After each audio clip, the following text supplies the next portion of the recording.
ദൈവനാമത്തിന് മഹത്വമുണ്ടാകട്ടെ. ആലപ്പുഴ പത്തനംതിട്ടയുടെ ശാബ സ്കൂൾ പ്രോഗ്രാമിലേക്ക്, ലെസൺ സ്റ്റഡിയിലേക്ക് ഏവർക്കും സ്വാഗതം. നാം ഈ ക്വാർട്ടർ പഠിക്കുവാൻ തിരഞ്ഞെടുത്തിരിക്കുന്ന വചനമെന്ന് പറയുന്നത് മർക്കോസിൻ്റെ സുവിശേഷത്തെ ആധാരമാക്കിയുള്ള പാഠങ്ങളാണ്. യേശുക്രിസ്തുവിൻ്റെ വേലയോട് ബന്ധപ്പെട്ട് മർക്കോസ് എന്ന സുവിശേഷകൻ നമുക്ക് നൽകിത്തരുന്ന വചനങ്ങളെക്കുറിച്ചാണ് ആഴമായി പഠിക്കുവാൻ ഈ 3 മാസക്കാലം ദൈവം അനുവദിച്ചിരിക്കുന്നത്. മർക്കോസിൻ്റെ സുവിശേഷത്തിൻ്റെ ആമുഖം നാം കഴിഞ്ഞ പാഠത്തിൽ പഠിക്കുകയുണ്ടായി. മർക്കോസ് ആരാണ്, എങ്ങനെയാണ് അദ്ദേഹം ഈ സുവിശേഷം എഴുതുവാൻ അദ്ദേഹത്തിന് പ്രേരണ എവിടെ നിന്ന് കിട്ടി, എന്നാണ് ഈ സുവിശേഷം എഴുതപ്പെട്ടത് എന്നെല്ലാം കഴിഞ്ഞ പാഠത്തിൽ നാം പഠിക്കുകയുണ്ടായി. എന്നാൽ ഇന്ന് ഈ ആഴ്ചയിലെ പാഠത്തിൽ കർത്താവിൻ്റെ ഒരു ദിവസത്തെ ശുശ്രൂഷ അതിൻ്റെ ക്രമം എങ്ങനെയാണ് എന്ന് മർക്കോസ് രേഖപ്പെടുത്തിയിരിക്കുന്ന 1-ാം അധ്യായം 16 മുതലുള്ള വചനങ്ങൾ വായിക്കുമ്പോൾ നമുക്ക് വളരെ വ്യക്തമായിട്ട് മനസ്സിലാക്കുവാൻ തക്കവണ്ണം കഴിയും. കർത്താവിൻ്റെ ഒരു ദിവസം ആരംഭിക്കുന്നത് എങ്ങനെയാണ് എന്ന് രേഖപ്പെടുത്തുമ്പം നമ്മൾ 4 സുവിശേഷങ്ങളാണ് നമുക്ക് പഠിക്കുവാൻ കർത്താവിൻ്റെ വേലയോട് ബന്ധപ്പെട്ട് നൽകപ്പെട്ടിരിക്കുന്നത്. 4 സുവിശേഷങ്ങൾ എന്തിനു വേണ്ടിയാണ് എന്ന് നാം പഠിക്കുമ്പോൾ 4 വീക്ഷണങ്ങൾ നമുക്ക് ലഭ്യമാണ്.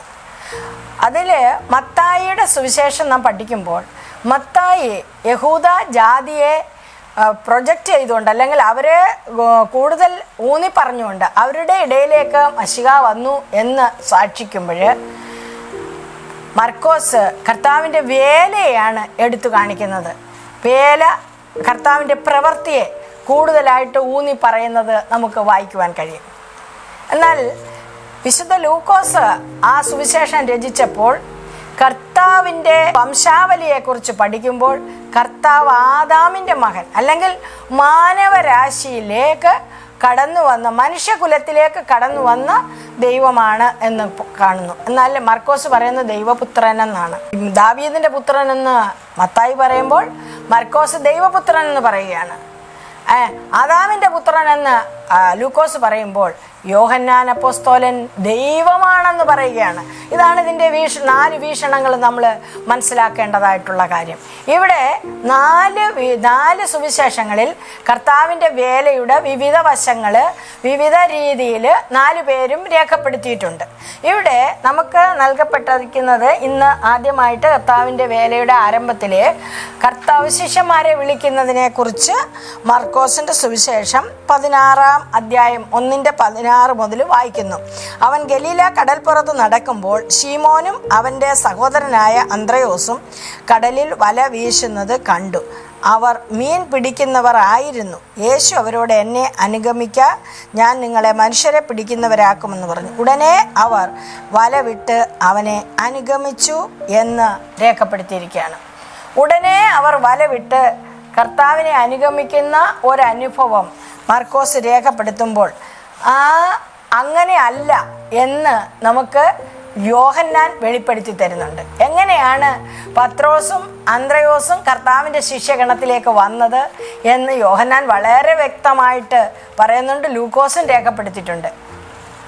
അതായത് യോഹന്നാൻ അപ്പോസ്തലൻ അത് രേഖപ്പെടുത്തിയിരിക്കുന്നത് കർത്താവിൻ്റെ സ്നാനത്തോടനുബന്ധിച്ച് അതിനു മുൻപ് തന്നെ യോഹന്നാൻ പാതയൊരുക്കുന്ന ശുശ്രൂഷയിലൂടെ, ക്രിസ്തുവിന് പാതയൊരുക്കുന്ന ശുശ്രൂഷയിലൂടെ കടന്നു പോകുമ്പോൾ എല്ലായിടങ്ങളിലും അവിടുത്തെ ശബ്ദം, യോഹന്നാൻ സ്നാപകൻ്റെ ശബ്ദത്താൽ ആശ്ചര്യപ്പെട്ട് ആ മാനസാന്തരത്തിൻ്റെ ദൂത് കേട്ട് സ്നാനപ്പെടുവാൻ തക്കവണ്ണം യോർദാനിലേക്ക് ജനനദി ഒഴുകുന്ന ഒരനുഭവമുണ്ടായി. അങ്ങനെ ആ യോഹന്നാനാൽ ആകർഷിക്കപ്പെട്ട അനേകർ യോഹന്നാൻ്റെ ശിഷ്യന്മാരിൽ ഉൾപ്പെട്ടിരുന്നു. അവരുടെ കൂട്ടത്തിലുള്ള ആളുകളായിരുന്നു അന്ത്രയോസും യോഹന്നാനും യാക്കോവും ഒക്കെ. കർത്താവ് പിറ്റേനാൾ കർത്താവ് സ്നാനപ്പെടുവാൻ തക്കവണ്ണം യോഹന്നാൻ സ്നാപകൻ്റെ അടുക്കലേക്ക് വരുമ്പോൾ 1-ാം അധ്യായത്തിൽ അത് വളരെ വ്യക്തമാക്കുന്നുണ്ട്. യോഹന്നാൻ്റെ സുവിശേഷം 1-ാം അധ്യായം 29 മുതൽ വായിക്കുമ്പോൾ നമുക്ക് ഈ ഭാഗങ്ങൾ വളരെ വ്യക്തമാണ്. അവിടെ കർത്താവ് സ്നാനപ്പെടുവാൻ തക്കവണ്ണം കർത്താവിനെക്കുറിച്ച് പ്രസംഗിച്ച് പറഞ്ഞു, എൻ്റെ പിന്നാലെ വരുന്നവൻ്റെ ചെരുപ്പിൻ്റെ വാറഴിപ്പാൻ ഞാൻ യോഗ്യനല്ല എന്നെല്ലാം പ്രസംഗിച്ച് കർത്താവിനെക്കുറിച്ച് പറഞ്ഞ് അദ്ദേഹത്തിൻ്റെ വചനത്തിൽ ആകൃഷ്ടരായവർ കൂടി വന്ന ഇടത്ത് പിറ്റേ ദിവസം കർത്താവ് സ്നാനപ്പെടുവാൻ തക്കവണ്ണം വരുമ്പോൾ, ദൂരെ നിന്ന് തന്നെ കർത്താവ് വരുമ്പോൾ, യോഹന്നാൻ സ്നാപകൻ യേശു ക്രിസ്തുവിനെ ചൂണ്ടിക്കൊണ്ട് ഇതാ ലോകത്തിൻ്റെ പാപത്തെ ചുമക്കുന്ന ദൈവത്തിൻ്റെ കുഞ്ഞാടെന്ന് കൂടി നിന്നവർക്ക് കാണിച്ചു കൊടുക്കുകയാണ്. അങ്ങനെ ആ കർത്താവിനെ കണ്ടതായ യാക്കോബും യോഹന്നാനും അന്ത്രയോസും കർത്താവിൻ്റെ കൂടെ അന്ന് പോയി കർത്താവ് പാർക്കുന്ന എവിടെയാണെന്ന് മനസ്സിലാക്കി ഒരു രാത്രി അവനോട് കൂടെ കഴിഞ്ഞുവെന്ന് യോഹന്നാൻ്റെ സുവിശേഷത്തിൽ രേഖപ്പെടുത്തിയിട്ടുണ്ട്. അവിടെ നിന്ന് വന്നതായ അന്ത്രയോസാണ് പത്രോസിനോട് പറയുന്നത്, ഞങ്ങൾ മശിഹായെ കണ്ടെത്തി. അങ്ങനെ പത്രോസിനെ കൂട്ടിക്കൊണ്ട് വരുന്നത് അന്ത്രയോസാണെന്ന് വളരെ വ്യക്തമായിട്ട് യോഹന്നാൻ രേഖപ്പെടുത്തുമ്പോൾ, കർത്താവിൻ്റെ വചനത്തിൻ്റെ ശക്തിയും അതിൻ്റെ ആഴവുമാണ് മർക്കോസ് ഉടനെ തന്നെ അങ്ങനെ രേഖപ്പെടുത്തുവാൻ, ഉടനെ വള്ളവും വലയും വിട്ട് കർത്താവിനെ അനുഗമിച്ചു എന്ന് പറയുന്ന വാക്കിലൂടെ നമുക്ക് മനസ്സിലാക്കി തരുന്നതായ കാര്യം, അത്ര പവർഫുള്ളായിരുന്നു കർത്താവിൻ്റെ വചനമെന്ന് പറയുന്നത്. അവർ വള്ളവും വലയും വിട്ട് എന്നെ അനുഗമിക്കാൻ ഞാൻ നിങ്ങളെ മനുഷ്യരെ പിടിക്കുന്നവരാക്കും എന്ന് പറയുമ്പോൾ അവരത് വിട്ടുകളഞ്ഞ് കർത്താവിനെ അനുഗമിച്ചു എന്ന് ഈ പാഠഭാഗത്തിൽ നാം വായിക്കുകയാണ്. മർക്കോസിൻ്റെ സുവിശേഷം 1-ാം അധ്യായം അതിൻ്റെ 16 മുതലുള്ള ഭാഗത്ത്. പ്രിയപ്പെട്ട ദൈവമക്കളെ, മർക്കോസ് അത് എഴുതുമ്പോൾ അതിൻ്റെ ആ ചിട്ടയ്ക്ക് അടുക്കിന് അല്പം വ്യതിയാനം വന്നുവെങ്കിലും അതിനു മുമ്പുള്ള ഭാഗം മറ്റു സുവിശേഷങ്ങളിൽ നമുക്ക് വായിച്ച് മനസ്സിലാക്കുവാൻ ദൈവത്തിൻ്റെ ആത്മാവ് നമ്മളെ സഹായിക്കുന്നുണ്ട്. അതുകൊണ്ടാണ് ഒരു സുവിശേഷം പഠിക്കുമ്പോൾ അതേ സംഭവങ്ങൾ മറ്റു സുവിശേഷത്തിൽ എങ്ങനെ രേഖപ്പെടുത്തിയിരിക്കുന്നു എന്നുകൂടെ നാം എന്ത് ചെയ്യണം, ഒന്ന് താരതമ്യപ്പെടുത്തി പഠിക്കുമ്പോൾ നമുക്ക് കാര്യങ്ങൾ കുറച്ചുകൂടെ ഗ്രഹിക്കുവാൻ തക്കവണ്ണം സാധിക്കും. അപ്പോൾ പത്രോസിനെ കർത്താവിൻ്റെ അടുക്കൽ കൊണ്ടുവരുന്നു. കർത്താവ് ശീമോന് കേഫ എന്ന് പേരിടുന്നു. അത് പത്രോസ് എന്നാണെന്ന് പറയുന്നു. ആ പത്രോസിനെ വിളിച്ചെങ്കിലും അന്ന് പത്രോസ് കർത്താവിനെ അനുഗമിച്ചില്ല എന്നും നമുക്ക് മറ്റു സുവിശേഷ വെളിച്ചത്തിൽ കാണുവാൻ കഴിയും. എന്നാൽ പിന്നീട് കർത്താവിൻ്റെ വചനം നമ്മൾ വായിക്കുമ്പോൾ ലൂക്കോസ് രേഖപ്പെടുത്തുന്നത്, കർത്താവ് പത്രോസിൻ്റെ പടകിൽ ഇരുന്നു കൊണ്ട് ഗിരിപ്രഭാഷണം ജനത്തോട് സംസാരിച്ചു എന്ന് വളരെ വ്യക്തമായിട്ട് നമുക്ക് മനസ്സിലാക്കി തരുന്നുണ്ട്. അപ്പോൾ പത്രോസിൻ്റെ ജീവിതത്തിലേക്ക് കർത്താവ് ഒന്ന് കയറിപ്പറ്റുവാൻ തക്കവണ്ണം അല്പസമയം എടുത്തു.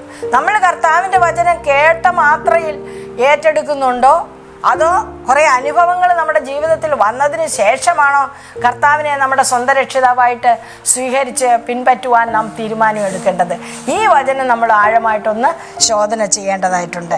അതുകൊണ്ട് എന്നെ അനുഗമിക്കുക എന്ന് പറഞ്ഞ മാത്രയിൽ അവരനുഗമിച്ചു എന്ന് പറയുമ്പോൾ അതിനു മുമ്പ് ചില ദിവസങ്ങളിൽ പല കാര്യങ്ങൾ നടന്നു എന്ന് മറ്റു സുവിശേഷകരെ രേഖപ്പെടുത്തിയിട്ടുണ്ട്. അപ്പം കർത്താവിൻ്റെ വാക്ക് അത് ചിന്തിക്കുവാൻ തക്കവണ്ണം പത്രോസിനെ പ്രേരിപ്പിക്കുകയുണ്ടായി. എങ്കിലും ഞാൻ പോയാൽ എനിക്ക് എന്ത് കിട്ടും? എൻ്റെ കുടുംബം പോകത്തില്ലേ? അവർക്ക് ആര് വല്ലതും കൊടുക്കും? ഇതെല്ലാം ഒരു മനുഷ്യൻ്റെ ചിന്തകളെ ഭരിച്ചുകൊണ്ടിരുന്നത് പോലെ പത്രോസിനെയും ഭരിച്ചിരുന്നു. പത്രോസ് ഒരിക്കലും ഇത് ചോദിച്ചു, ഞങ്ങൾ നിന്നെ അനുഗമിച്ചാൽ ഞങ്ങൾക്ക് എന്ത് കിട്ടും എന്ന് ചോദിക്കുന്നുണ്ട്. നമ്മുടെയും ജീവിതത്തിൽ കർത്താവിൻ്റെ വചനം നമ്മുടെ ഉള്ളത്തിലേക്ക് വരുമ്പോൾ നമ്മുടെയും ചില ചോദ്യങ്ങൾ ഇപ്രകാരം ഉണ്ടാകുന്നില്ലേ എന്ന്, അതാണ് ഇപ്പോഴും നമ്മൾ ചിന്തിക്കേണ്ടതായിട്ടുള്ള കാര്യമെന്ന് പറയുന്നത്.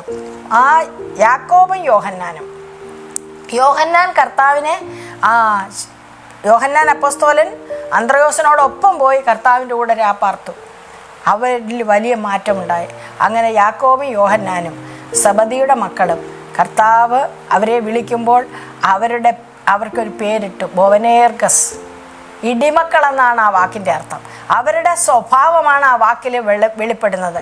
അങ്ങനെയുള്ള വ്യക്തികൾ കർത്താവുമായിട്ടുള്ള ഇഴാർന്ന ബന്ധത്തിൽ യാക്കോബ് ആദ്യത്തെ രക്തസാക്ഷിയാകുവാനും യോഹന്നാൻ കർത്താവിൻ്റെ പൗരോഹിത്യ ശുശ്രൂഷ ദർശനം കാണുവാനും ആ മാറ്റത്തിലൂടെ സംഭവിച്ചുവെന്ന് വേദപുസ്തകം പഠിക്കുമ്പോൾ നമ്മുടെ കർത്താവുമായിട്ടുള്ള നമ്മുടെ ബന്ധം, നമ്മുടെ ആ പഴയ മനുഷ്യൻ്റെ സ്വഭാവങ്ങൾ കർത്താവുമായി ചേർന്നതിന് ശേഷം നമ്മിൽ വന്നിരിക്കുന്ന മാറ്റങ്ങൾ, താതാത്മ്യപ്പെട്ട ജീവിതത്തിലൂടെ നാം എത്ര ദർശനങ്ങൾ പ്രാപിക്കുന്നു എന്നുള്ളതെല്ലാം ഈ കാലയളവിൽ ചിന്തിക്കുവാനാണ് ഈ സുവിശേഷം വീണ്ടും വീണ്ടും നാം പഠിച്ചുകൊണ്ടിരിക്കുന്നത്. അതുകൊണ്ട് ഒരു മനുഷ്യൻ ഉടനെ തന്നെ എല്ലാം ഉപേക്ഷിച്ച് യേശുവിനെ അനുഗമിച്ചത് എന്തുകൊണ്ട് എന്നതിനെപ്പറ്റി നാം ചിന്തിക്കുമ്പോൾ കർത്താവിൻ്റെ വചനത്തിൻ്റെ വാക്കിൻ്റെ ശക്തി അത് നമുക്ക് മനസ്സിലാക്കുവാൻ തക്കവണ്ണം കഴിയും.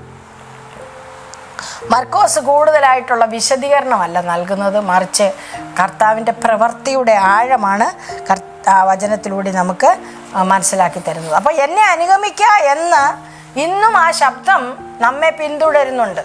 ഓരോ സന്ദർഭങ്ങളിലും കർത്താവ് നമ്മെ ആ ശബ്ദത്താൽ പിന്തുടരുന്നതായിട്ട് നമുക്ക് തന്നെ വെളിപ്പെടുത്തുന്ന അനുഭവങ്ങളുണ്ട്. എന്നെ അനുഗമിക്കുക എന്ന് പറഞ്ഞാൽ ഗുരുവിനെ പോലെ ആയിത്തീരുവാൻ വിളിക്കുന്നതായ, ശിഷ്യത്വത്തിലേക്ക് വിളിക്കുന്നതായ ആ ശബ്ദം ഇന്നും അലയടിച്ചുകൊണ്ടിരിക്കുമ്പോൾ ആ ശബ്ദത്തിന് നമ്മെ തന്നെ സമർപ്പിക്കുവാൻ ദൈവത്തിൻ്റെ ആത്മാവ് ഈ പാഠഭാഗത്തുകൂടെ നമ്മളെ സഹായിക്കട്ടെ. അന്ന് ശിഷ്യത്വമേറ്റതായ അപ്പോസ്തോലന്മാർ അവർ ലോകത്തെ കീഴ്മേൽ മറിക്കുവാൻ തക്കവണ്ണം വിദ്യാഭ്യാസം കൊണ്ടോ സമ്പത്ത് കൊണ്ടോ അല്ല, സ്വർഗീയ ജ്ഞാനം കൊണ്ട് ലോകത്തെ കീഴ്മേൽ മറിക്കുവാൻ അവരെ പ്രാപ്തരാക്കിയ ആ ദൈവശബ്ദം ഇന്നും നമ്മുടെ കാതുകളിൽ കേട്ട് അവിടുത്തെ അനുഗമിച്ചാൽ കർത്താവ് നമ്മളെ അനേകരുടെ ജീവിതത്തിലെ മാറ്റത്തിന് വേണ്ടി ഒരു വഴികാട്ടിയാക്കി തീർക്കും എന്ന കാര്യം നാം മറന്നു പോകരുത്. ഇനി കർത്താവിൻ്റെ വേലയുടെ ആദ്യമേ ശിഷ്യന്മാരെ വിളിച്ചു, അവരെ ഒരുക്കിക്കൊണ്ടിരിക്കുന്ന ഒരു വേലയാണ് കർത്താവിൻ്റെ വേലയുടെ പ്രാരംഭം നമ്മൾ കാണുന്നത്. രണ്ടാമത് നാം നോക്കുമ്പോൾ ശബത്ത് ദിവസത്തെ വേല, മറക്കുവാനാകാത്ത ഒരു വേലയെക്കുറിച്ച്, ശബത്തിൻ്റെ അനുഭവത്തെക്കുറിച്ച്, ആ കർത്താവ് ചെയ്ത വേലയുടെ ഒരു വിവരണത്തെക്കുറിച്ച് മർക്കോസ് വളരെ വ്യക്തമായിട്ട് വിവരിക്കുന്ന ഭാഗമാണ് 1-ാം അധ്യായം 21 മുതൽ 28 വരെയുള്ളതായ ഭാഗത്ത് നമ്മൾ കാണുന്നത്. കഫർന്നഹൂമിലെ പള്ളിയിലെ പോകും ആ അനുഭവം. അവിടെ എന്താണ്? കർത്താവിൻ്റെ ഉപദേശത്തിൽ ശാസ്ത്രിമാർ, പരീശന്മാർ, സദൂക്യർ, മറ്റു ജനങ്ങൾ എല്ലാം വിസ്മയിച്ച് കേട്ടുകൊണ്ടിരിക്കുന്ന ഒരനുഭവം. കാരണം എന്താ? അവർ ശാസ്ത്രിമാർ പറയുന്നത് പോലെ അല്ല കർത്താവിൻ്റെ വചനം അവരുടെ ചെവിയിലെത്തിയത്, മറിച്ച് കർത്താവ് വളരെ ആധികാരികമായിട്ടാണ് അവരോട് സംസാരിച്ചത്. ദൈവത്തിൻ്റെ വചനം നാമും അപ്രകാരം സംസാരിക്കുവാനാണ് അധികാരപ്പെടുത്തിയിരിക്കുന്നത്. ദൈവത്തിൻ്റെ വചനം സംശയത്തോടെയോ വേണമെങ്കിൽ ഏറ്റെടുക്കുന്നുള്ള ചിന്തയോടെയോ മറ്റുള്ളവർക്ക് കൊടുത്തു കഴിഞ്ഞാൽ അവരിൽ ഒരു ഗുണവും അതുകൊണ്ടുണ്ടാകത്തില്ല. ദൈവത്തിൻ്റെ വചനം നമ്മെ അധികാരപ്പെടുത്തിയിരിക്കുന്ന ദൈവത്തിൻ്റെ വചനം അധികാരത്തോട് പറയുവാൻ തക്കവണ്ണം നാം പരിശുദ്ധാത്മാവിൻ്റെ കൃപ പ്രാപിക്കണം, അഭിഷേകം പ്രാപിക്കണം. പരിശുദ്ധാത്മാവിൻ്റെ കൃപ പ്രാപിച്ചാൽ മാത്രമേ അധികാരത്തോടെ സംസാരിക്കുവാൻ തക്കവണ്ണം കഴിയത്തുള്ളൂ. അവർ കർത്താവിൻ്റെ വചനത്തെങ്കിൽ ആശ്ചര്യപ്പെടുകയാണ്. ഇവിടെ ഇത്ര ജ്ഞാനം എവിടെ നിന്ന് കിട്ടിയെന്ന് അവർക്ക് തോന്നുമാറ് കർത്താവ് എന്ത് ചെയ്തു? അവിടുത്തെ ആ ആലോചനകൾ അവർക്ക് പകർന്നു കൊടുക്കുന്ന അനുഭവമാണ് അവിടെ രേഖപ്പെടുത്തിയിരിക്കുന്നത്. അതുപോലെ മർക്കോസ് 1-ാം അധ്യായത്തിൽ ചിത്രീകരിക്കുന്നത് ആ കഫർന്നഹൂമിൽ മനുഷ്യർ എന്ത് ചെയ്തു? അവിടുത്തെ ഉപദേശത്തിൽ ഇങ്ങനെ വിസ്മയിച്ചു കൊണ്ടിരിക്കുമ്പോൾ അശുദ്ധാത്മാവുള്ള ഒരു മനുഷ്യൻ കർത്താവിനെ എതിരിടുകയാണ്. അവിടെ നമുക്ക് വായിക്കാൻ കഴിയുന്നത്, നസ്രായനായ യേശുവേ, ഞങ്ങൾക്കും നിനക്കും തമ്മിൽ എന്ത്? ഞങ്ങളെ നശിപ്പിക്കുവാൻ വന്നുവോ? നീ ആരെന്ന് ഞാൻ അറിയുന്നു, ദൈവത്തിൻ്റെ പരിശുദ്ധൻ തന്നെ എന്ന് പറഞ്ഞു. ഇവിടെ നോക്കണേ, കർത്താവിനായി കാത്തിരുന്ന ജനം, ശാസ്ത്രിമാരും പരീശന്മാരും ദൈവത്തിൻ്റെ വചനത്തിൻ്റെ താളുകളെ കീറി മുറിച്ചു പഠിച്ചിട്ടും യഥാർത്ഥമായി മശിഹ ഈ ഭൂമിയിൽ വന്നപ്പോൾ അവർക്ക് മനസ്സിലാക്കുവാൻ തക്കവണ്ണം കഴിഞ്ഞില്ല. എന്നാൽ അശുദ്ധാത്മാവുള്ള മനുഷ്യനോ, ആ മനുഷ്യൻ കർത്താവിനെ തിരിച്ചറിഞ്ഞു എന്നുള്ളതാണ് വളരെ വ്യക്തമായി ഇവിടെ പറയുകയാണ്. ആ മനുഷ്യൻ പറയും, നീ ആരെന്ന് ഞാൻ അറിയുന്നു, നീ ദൈവത്തിൻ്റെ പരിശുദ്ധനാണ് എന്നവിടെ വെളിപ്പെടുത്തുകയാണ്. അതാ മർക്കോസിൻ്റെ സുവിശേഷത്തിൻ്റെ ഒരു പ്രാധാന്യം. ആദ്യത്തെ 8 അധ്യായത്തിൽ കർത്താവ് ആരെന്ന് ശാസ്ത്രിമാരും പരീശന്മാരെയും ശിഷ്യന്മാരെയും മനസ്സിലാക്കുവാൻ പല തരത്തിലുള്ള ഭാഗങ്ങൾ അവിടെ രേഖപ്പെടുത്തിയിട്ടുണ്ട്. ഇവിടെ അശുദ്ധാത്മാവുള്ള മനുഷ്യൻ നിലവിളിച്ച് പറയാണ്, മഹോന്നതനായ ദൈവത്തിൻ്റെ പുത്രനാണെന്ന്, സമയത്തിന് മുമ്പേ ഞങ്ങളെ ദണ്ഡിപ്പിക്കാൻ വന്നിരിക്കുകയാണെന്ന്. ആ ഒരു കാര്യം അവനിൽ നിന്ന് അശുദ്ധാത്മാവിനെ പുറത്താക്കുകയാണ്. അശുദ്ധാത്മാവിനെ പുറത്താക്കുന്നത് കണ്ടപ്പോൾ അവർ പറയും, അശുദ്ധാത്മാവ് പോലും അനുസരിക്കുന്ന ഇവൻ ആരാണ്? എന്നിട്ടും അവർക്ക് മനസ്സിലാവുന്നില്ല കർത്താവ് ആരാണെന്ന്. അവർക്ക് മനസ്സിലാവുന്നില്ല. കർത്താവ് എന്താണ് വായ്പാൻ എഴുന്നേറ്റ് നിന്ന് ദരിദ്രന്മാരോട് സുവിശേഷം അറിയിക്കുന്നതൊക്കെയും കണ്ടിട്ടും അവർക്ക് കർത്താവിനെ കൈക്കൊള്ളുവാനും മശികയായിട്ട് അംഗീകരിക്കുവാനും ഒന്നും കഴിയാതെ പോയ ഒരു പരാജയപ്പെട്ട ജനമാണെന്ന് മർക്കോസിൻ്റെ സുവിശേഷത്തിലൂടെ ശാസ്ത്രിമാരെയും പരീശന്മാരെയും ഒക്കെ നമുക്ക് മനസ്സിലാക്കി തരികയാണ് ചെയ്യുന്നത്. അതുകൊണ്ട് ഈ കർത്താവിൻ്റെ കാലത്തെ മശിഹ പ്രതീക്ഷകളുടെ രാഷ്ട്രീയ പ്രകടനങ്ങൾ കാരണം നിശബ്ദതയ്ക്കുള്ള യേശുവിൻ്റെ ആഹ്വാനത്തിൽ നല്ല അർത്ഥമുണ്ട്. നിശബ്ദത, അവിടെ പരിശുദ്ധാത്മാവിൻ്റെ പ്രവർത്തനം വേലയിൽ ഉടനീളം കാണുമ്പോഴും അശുദ്ധാത്മാവിനെ ശാസിച്ച് പുറത്താക്കി മറ്റ് വീര്യപ്രവർത്തികളൊക്കെയും ചെയ്യുമ്പോഴും കർത്താവ് പറയുന്നുണ്ട്, നിങ്ങൾ ഇത് ആരോടും പറയരുത്. പ്രസിദ്ധമാക്കുവാൻ കർത്താവ് ആഗ്രഹിച്ചില്ല. മശിഹായുടെ പ്രവൃത്തിയിലൂടെ അവർ മശിഹായെ തിരിച്ചറിയുവാൻ തക്കവണ്ണമുള്ള സമയം അവർക്ക് നൽകി കൊടുത്തതായിട്ടാണ് അവിടെ രേഖപ്പെടുത്തിയിരിക്കുന്നത്. കൂടുതൽ ശബദിൻ്റെ ശുശ്രൂഷ ചെയ്തതായിട്ട് മർക്കോസ് വളരെ വ്യക്തമായിട്ട് 1-ാം അധ്യായത്തിൽ രേഖപ്പെടുത്തിയിട്ടുണ്ട്. അത് മർക്കോസിൻ്റെ സുവിശേഷം 29 മുതൽ 34 വരെയുള്ള ഭാഗത്ത് പത്രോസിൻ്റെ കുടുംബത്തിനകത്ത് ഒരു പ്രവൃത്തി ചെയ്തതായിട്ട് രേഖപ്പെടുത്തി. പത്രോസിൻ്റെ ഭവനത്തിലേക്ക് കഫർന്നഹൂമിലേക്ക് ചെല്ലുമ്പോൾ അമ്മാവിയമ്മ പനി പിടിച്ച് കിടക്കുകയാണ്. കർത്താവ് ആ പനിയെ ശാസിച്ച് അവൾക്ക് ആരോഗ്യം വരുത്തിയപ്പോൾ എഴുന്നേറ്റ് കർത്താവിനെ ശുശ്രൂഷ ചെയ്തുവെന്ന് നമുക്ക് കാണുവാൻ കഴിയും. കഫർന്നഹൂമിലുടനീളം കർത്താവിൻ്റെ ശ്രുതി പടർന്നപ്പോൾ ധാരാളം രോഗികളെയും അശുദ്ധാത്മാവുള്ളവരെയും കർത്താവിൻ്റെ അടുക്കലേക്ക് കൊണ്ടുവന്നു. അവർക്കൊക്കെയും കർത്താവ് തൊട്ട് സൗഖ്യം കൊടുത്തവരും പറഞ്ഞു സൗഖ്യം കൊടുത്തവരും ആരെയും നിരാശപ്പെടുത്താതെ അവിടുത്തെ സന്നിധിയിൽ വന്നവരൊക്കെയും സൗഖ്യത്തോടും സമാധാനത്തോടും ആശ്വാസത്തോടും സന്തോഷത്തോടും കൂടെ കടന്നു പോയതായിട്ട് മർക്കോസ് വളരെ വ്യക്തമായിട്ട് രേഖപ്പെടുത്തിയിരിക്കുകയാണ്. പ്രിയപ്പെട്ട ദൈവമക്കളെ, നമ്മുടെ ശബദാരാധനയിൽ കടന്നു വരുന്ന ഒരു വ്യക്തിക്ക് പ്രാപിക്കേണ്ട അനുഭവമാണ് കർത്താവിൻ്റെ ശുശ്രൂഷയിലൂടെ നമ്മൾ കാണുന്നത്. നമ്മുടെ കർത്താവിൻ്റെ സന്നിധിയിലേക്ക് നാം കടന്നു പോകുമ്പോൾ രോഗം മാറണം, ക്ഷീണം മാറണം, ആശ്വാസം പ്രാപിക്കണം, സന്തോഷം പ്രാപിക്കണം, സമാധാനം പ്രാപിക്കണം. നമ്മൾ ഒരാഴ്ച കാലം ജീവിക്കുവാനുള്ള പുതുജീവൻ പ്രാപിച്ചുകൊണ്ട് മടങ്ങി വരുന്ന ഒരു അനുഭവമായിരിക്കണം ശബദനുഭവം. ഓരോ ശബദിൻ്റെയും അനുഭവം അത് കർത്താവിൻ്റെ വേലയിലൂടെ നമ്മളെ മനസ്സിലാക്കി തരികയാണ് ഇവിടെ ചെയ്യുന്നത്. കർത്താവ് തൻ്റെ അടുക്കൽ വന്ന എല്ലാവർക്കും അവിടുന്ന് സൗഖ്യം പകർന്നു. സൗഖ്യം ആവശ്യമുള്ള എല്ലാവർക്കും സൗഖ്യം പകർന്നു. എല്ലാവരെയും കർത്താവ് അനുഗ്രഹിച്ച് ആശീർവദിച്ച് പോയി എന്ന് നമുക്ക് അവിടെ വ്യക്തമാക്കുകയാണ്. കണ്ട ശുശ്രൂഷ ഓരോ ദിവസവും കർത്താവിൻ്റെ ശുശ്രൂഷ പുരോഗമിച്ചു കൊണ്ടേയിരിക്കുകയാണ്. സൗഖ്യമാകുന്നവർ എന്ത് ചെയ്യാണ്? അടുത്ത ഊരുകളിലും പോയി അത് പറയുകയാണ്. അതുകൊണ്ടാണ് കർത്താവ് പറയുന്നത്, എനിക്ക് അടുത്ത ഊരുകളിലും പോകണം.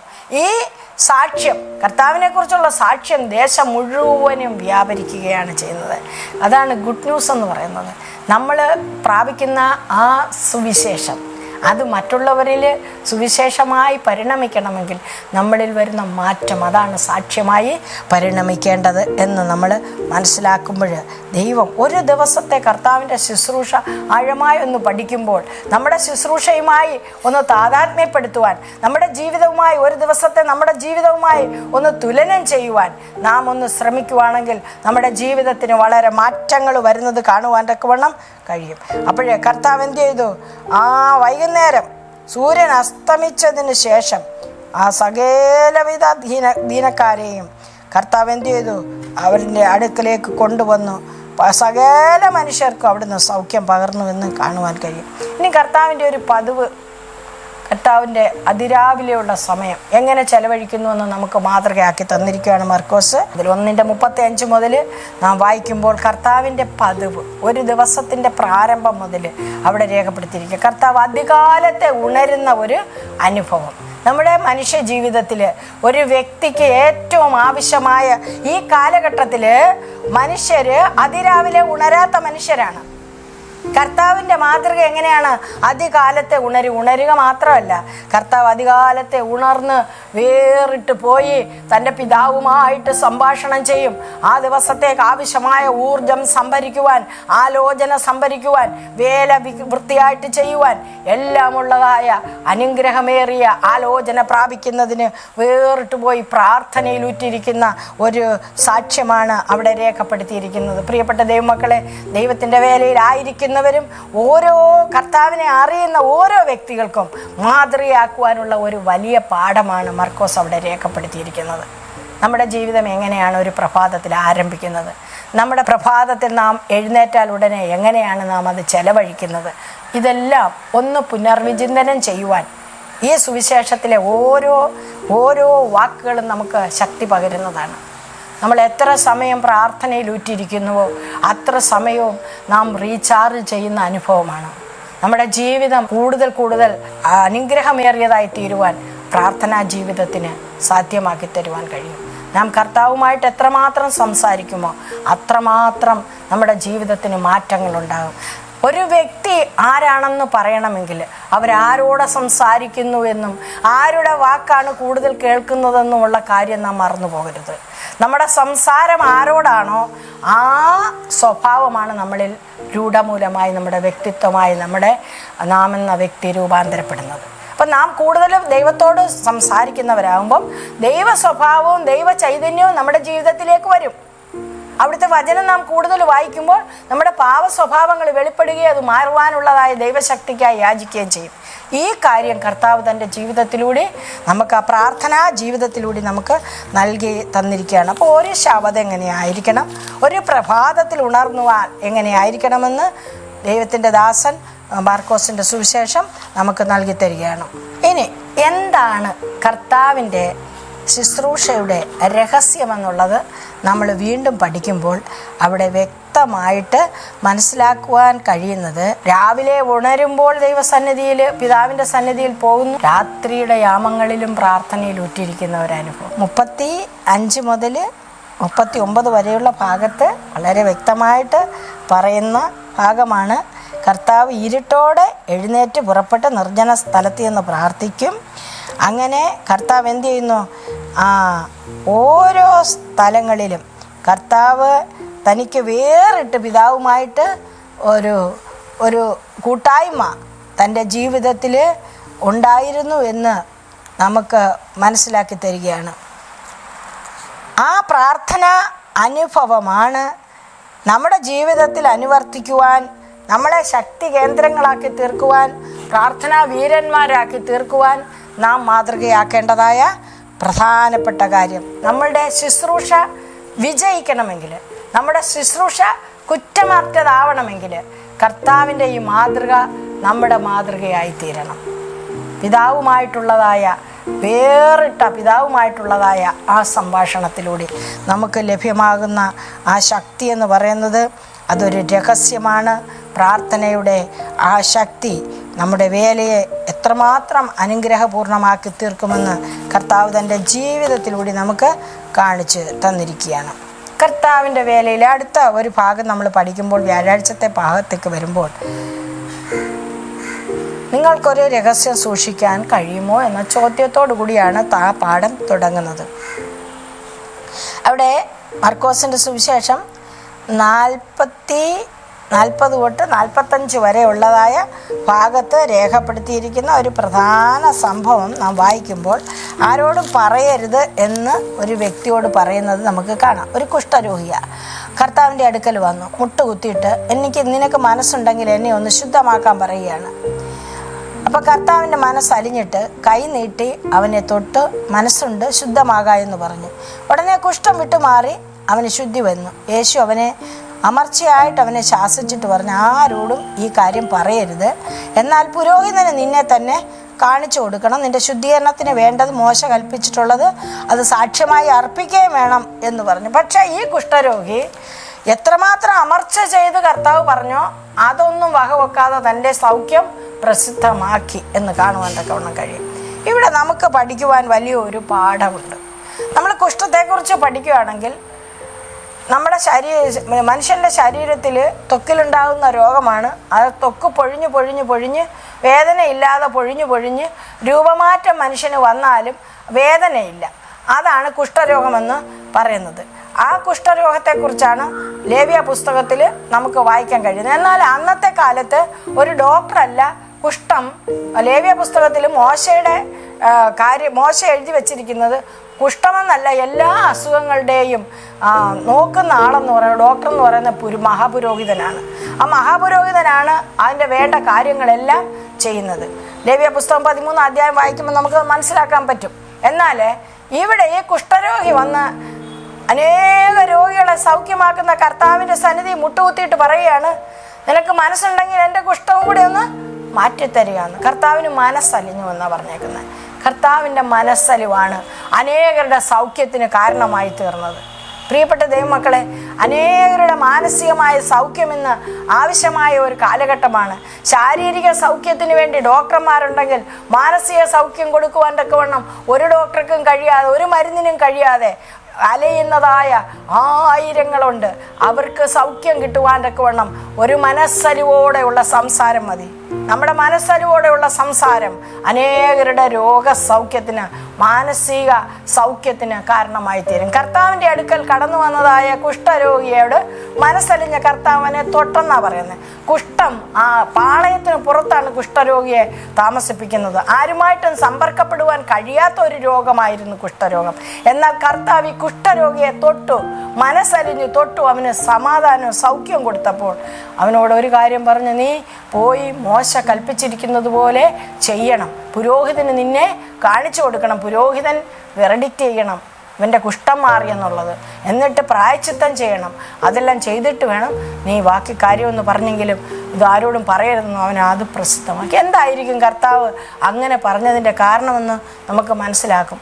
കർത്താവ് അമർച്ചയായി പറഞ്ഞത് അവരുടെ ഇടയിൽ മശിഹായുടെ വേല വ്യാപരിക്കാതെ ഇരിക്കുവാൻ സാത്താൻ ശ്രമിച്ചുകൊണ്ടിരിക്കുകയാണ്. ആ കർത്താവിൻ്റെ വേലയ്ക്ക് വിഘാതം വരുന്നതായ കാര്യങ്ങൾ ഉണ്ടാകാതിരിക്കാൻ വേണ്ടിയാണ് ഈ അമർച്ചയായി കർത്താവ് കൽപ്പിക്കുന്നത്. കർത്താവ് പലരോടും പറഞ്ഞു ഇതാരോടും പറയരുതെന്ന്. എന്നാൽ എത്രമാത്രം അത് പറഞ്ഞുവോ അത്രമാത്രം പ്രസിദ്ധമാക്കി എന്നാണ് ആ സുവിശേഷത്തിലുടനീളം നാം പല കാര്യങ്ങളിലും വായിക്കുന്നത്. അതുകൊണ്ട് നമ്മളോടൊരു കാര്യം കർത്താവ് അരുതെന്ന് പറഞ്ഞാൽ അരുതായി തന്നെ ഇരിക്കണം. നമ്മൾ ഇന്ന് മനസ്സിലാക്കേണ്ട കാര്യം അതാണ്. അത് ഒരാൾ നമ്മളോടൊരു കാര്യം പറയാം അത് പറയരുതെന്ന് പറഞ്ഞാൽ നമ്മൾ ആ രഹസ്യം സൂക്ഷിക്കുവാൻ തക്കവണ്ണം നമ്മുടെ ഹൃദയത്തെ ഉറപ്പുള്ളതാക്കി തീർക്കണം. പറയരുതെന്ന് പറയുന്നത് ആരോടും പറയരുത്. പ്രസിദ്ധമാക്കുവാനുള്ളത് മാത്രം പ്രസിദ്ധമാക്കുക എന്നുള്ളതായ തത്വം കർത്താവ് അവർക്ക് കൊടുക്കുന്നതായിട്ട് നമുക്ക് മനസ്സിലാക്കുവാൻ, കർത്താവിൻ്റെ ഉദ്ദേശം നാം മനസ്സിലാക്കി അവിടുത്തെ വേലയോട് നാം താതാത്മ്യപ്പെടണം. നമ്മുടെ പ്രസിദ്ധിക്ക് വേണ്ടിയല്ല, ക്രിസ്തുവിൻ്റെ പ്രസിദ്ധിക്ക് വേണ്ടി നാം പല കാര്യങ്ങളും അവിടുന്ന് പറഞ്ഞതുപോലെ അനുസരിക്കേണ്ടതായിട്ടുണ്ട്. അതുകൊണ്ട് യേശുവിൻ്റെ ഏത് തരത്തിലുള്ള ചിത്രമാണ് മർക്കോസ് 1-ാം അധ്യായത്തിൽ പ്രദാനം ചെയ്യുന്നത് നോക്കിയാൽ അധികാരിയായ കർത്താവിനെയാണ് അവിടെ നമുക്ക് കാണുവാൻ തക്കവണ്ണം കഴിയുന്നത്. ഒരധികാരം. ശിഷ്യന്മാരെ വിളിച്ചു, അവരനുഗമിച്ചെന്ന് പറഞ്ഞാൽ അധികാരത്തോടെ വിളിച്ചു. ഞാൻ നിങ്ങളെ മനുഷ്യരെ പിടിക്കുന്നവരാക്കും എന്ന് പറഞ്ഞപ്പോൾ അവർക്ക് അധികാരമാണ് മനസ്സിലാവുന്നത്. 1-ാം അധ്യായത്തിൽ ഉടനീളം അവിടുത്തെ അധികാരത്തെയാണ് മർക്കോസ് രേഖപ്പെടുത്തിയിരിക്കുന്നത്. അപ്പോൾ ഈ ആഴ്ചയിലെ പാഠത്തിലൂടെ നാം ഈ 1-ാം അധ്യായത്തിലൂടെ സഞ്ചരിച്ചപ്പോൾ കർത്താവിൻ്റെ വേലയുടെ തുടക്കം, അത് ഒരു ദിവസം എങ്ങനെയാണ്, കർത്താവിൻ്റെ ദിനചര്യ എങ്ങനെയാണ്, അത് നമുക്ക് എന്തെല്ലാം പാഠങ്ങളാണ് നൽകി തരുന്നത്. ഈ പാഠങ്ങൾ ഉൾക്കൊണ്ടുകൊണ്ട് ഒരു പുതിയ തീരുമാനത്തോടുകൂടി ഈ ആഴ്ചയിൽ നമ്മുടെ ഈ പാഠങ്ങൾ ഒരു പുതിയ തീരുമാനത്തിലേക്ക് നമ്മെ എത്തിക്കുമെങ്കിൽ ഈ പാഠത്തിന് അർത്ഥമുണ്ട്. നാം ഈ സുവിശേഷങ്ങൾ വെറും ഒരാചാരം പോലെ വായിക്കാനുള്ളതല്ല. ദൈവത്തിൻ്റെ വചനത്തിൻ്റെ മർമ്മങ്ങളെ മനസ്സിലാക്കി നമ്മുടെ ജീവിതത്തിൽ ക്രമീകരണം വരുത്തി പുതിയ തലത്തിലേക്ക്, പുതിയ ജീവിതത്തിലേക്ക് പ്രത്യാശയുടെ തുറമുഖത്ത് ചെല്ലുവാനുള്ള ഒരാഹ്വാനം കൂടിയാണ് നമുക്ക് നൽകപ്പെട്ടിരിക്കുന്നത്. കർത്താവിൻ്റെ മാതൃകയിലൂടെ നമുക്ക് നമ്മുടെ ജീവിതങ്ങളെ ചിട്ടപ്പെടുത്താം. അനുഗ്രഹമേറിയ പാഠങ്ങൾ പഠിക്കും തോറും ക്രിസ്തുവിൻ്റെ ഭാവം നമ്മളിൽ ഉണ്ടാകട്ടെ. അതിനായിട്ട് നമ്മളെ പരിശുദ്ധാത്മാവ് ഒരുക്കട്ടെ എന്ന് പ്രാർത്ഥിക്കുന്നു. പാഠം പഠിക്കുവാൻ എന്നോടൊപ്പം ചേർന്ന എല്ലാവരെയും ദൈവമായ കർത്താവ് ധാരാളമായിട്ട് അനുഗ്രഹിക്കുമാറാകട്ടെ എന്ന് പ്രാർത്ഥിക്കുന്നു. നമുക്കൊരു വാക്ക് പ്രാർത്ഥിക്കാം. കാരുണ്യവാനും വിശ്വസ്തനും വാക്കുമാറാത്തവനും ഞങ്ങളുടെ സകല ഭാരങ്ങളും അറിയുന്നവനുമായ ദൈവമേ സ്വർഗീയ പിതാവേ, നല്ല ഒരു പാഠപഠനം ഞങ്ങൾക്ക് നൽകത്തരുന്നത് കൊണ്ട് സ്തോത്രം. മർക്കോസിൻ്റെ സുവിശേഷത്തിലൂടെ അവിടുത്തെ ആ അധികാരത്തോടെയുള്ളതായ ശിഷ്യന്മാരുടെ വിളി തൊട്ട് കർത്താവെ അവിടുത്തെ ഓരോ വേലയുടെ മുഖങ്ങളിലും അവിടുത്തെ അധികാരത്തോടു കൂടിയുള്ളതായ വേല, അവിടുത്തെ വചനങ്ങൾ, മറ്റുള്ളവരെ സ്പർശിക്കുന്ന അവിടുത്തെ മനസ്സലിവ്, അതൊക്കെ ഞങ്ങൾക്ക് പാഠമാക്കി തന്ന കൃപയ്ക്കായി സ്തോത്രം. അങ്ങയെപ്പോലെ ആയിത്തീരുവാൻ ഞങ്ങളെ ഒരുക്കണമേ. അവിടുത്തെ വചനത്തിൽ നിലനിൽക്കുവാൻ ഞങ്ങളെ സഹായിക്കണമേ. പരിശുദ്ധാത്മാവിൻ്റെ കൃപകളെ പ്രാപിപ്പാൻ ഞങ്ങൾക്ക് വരം തരുമാറാകണമേ എന്ന് പ്രാർത്ഥിക്കുന്നു. പാഠം പഠിച്ചതായ ഓരോ വ്യക്തികളെയും അനുഗ്രഹിക്കണമേ. അവിടുത്തെ കർത്താവിൻ്റെ സന്നിധിയിൽ അവരെ അണച്ച് കാത്തുകൊള്ളുമാറാകണമേ എന്ന് പ്രാർത്ഥിക്കുന്നു. ഞങ്ങൾക്ക് നല്ലൊരാഴ്ച അവിടുന്ന് നൽകിത്തരുന്ന കൃപയ്ക്കായി സ്തോത്രം. കൃപയുടെ മറവിൽ മറച്ചു കൊള്ളണമേ. വരവിനായിട്ടൊരുക്കണം. യേശുവിൻ്റെ പുണ്യനാമത്തിൽ തന്നെ.